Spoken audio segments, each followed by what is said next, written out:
Up mga kasisi ko, and samahan nyo nga ako sa araw na to dahil may lalakarin tayo. At mapapalaban nga ang ating mga paa dito. Promise. Well, as you can see, bakit ako nakakot? Kainit-init, ba't ayan pa ang sinuot ko? Ang sabi ko dun sa pupuntahan ko, dapat naka-formal. Wala naman akong maisip ng formal na damit ko, kundi ito lang coat ko. And at this moment nga talagang kinakabahan na ako dahil anong oras na, malilate na ako. Ano KB, hanggang ngayon late ka pa din? Anyways, ang galing talaga tumiming ng traffic dito sa layak dito sa amin. Talaga naman. At sa puntong nga ng buhay ko nito ay nagdadasal na talaga ako kay Lord na sana hindi pa ako late. Kahit na alam ko naman sa sarili ko na malilate talaga ako. Sadyang may mga bagay lang talaga na dapat nating tanggapin kahit na masakit. Pero mas masakit yung magkaroon ng ganitong tigyawat. At sa punto nga ng buhay ko na to, ang lakas ng loob ko na magtali ng buhok kahit basa pa na para bang hindi ko tatanggalin mamaya. At eto na nga sa mga susunod na video ay naku, sabay-sabay tayong mapagod.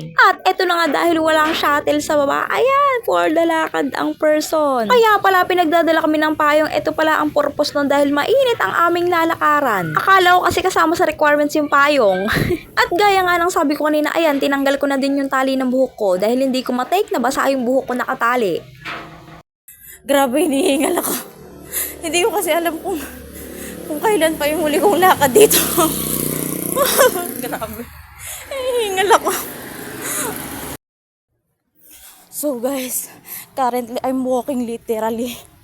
Ay, ngayon na naman ako mapaglakad dito after so many years. Grabe yung mga nauuna na yun. Ayun pala yung mga, yan, yung mga nauuna naglalakad na yun. Kasi dumiretso ako dun sa agency. Ay, grabe yung hingal ko. Dumiretso ako dun. Siyempre, just in case na doon pala talaga. So, parang sa ano pala talaga. Dun sa main company nila. Dun kami i-interview. Ay, grabe.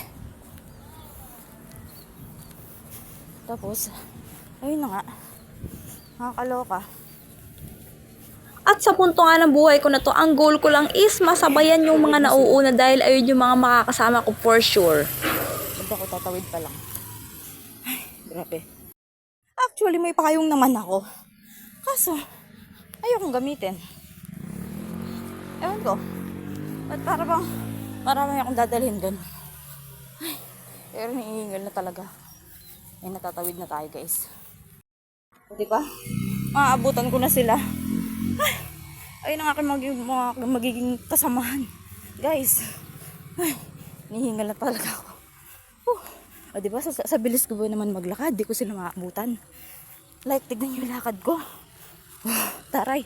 And eto na nga, thank you Lord dahil tapos na ang final interview. Yes, final interview po yung pinuntahan ko. Dahil ready na ulit maging alipin ng salapi ang person na yan. Kailangan ko na din kumayod dahil pakiramdam ko magka-college na yung anak ko, ang OA. At dahil kailangan kong makapunta dun sa kabilang daan, hindi na pwedeng tumawid dyan sa may kalsada lang. Kailangan mo talagang pumunta dito sa may overpass. Kaso pagdating mo dun sa kabilang dulo, pagod ka na, hingal-hingal ka na. Ang goal ko talaga ng araw na to ay pagkatapos ng final interview ko ay dediretso na ako sa palengke. Alam mo yung pakiramdam na kapag nanay ka na kapag nakalabas ka ay lakarin mo na lahat ng gusto mong lakarin. Hindi gaya nung dalaga ka pa na gusto mo ang dami mong lakad dahil nga for the gala ka. At sa punto nga ng buhay ko na to ay nakasakay na nga pala ako ng jeep dahil bahaba muna akong palengke bago tuluyang umuwi sa amin. At alam nyo ba kung hindi nyo na itatanong, itanong nyo na din. Pagka uwi ko nga pala sa amin ay ilang oras lang may nag-text sa akin which is yung agency at sinasabi na pasado nga tayo.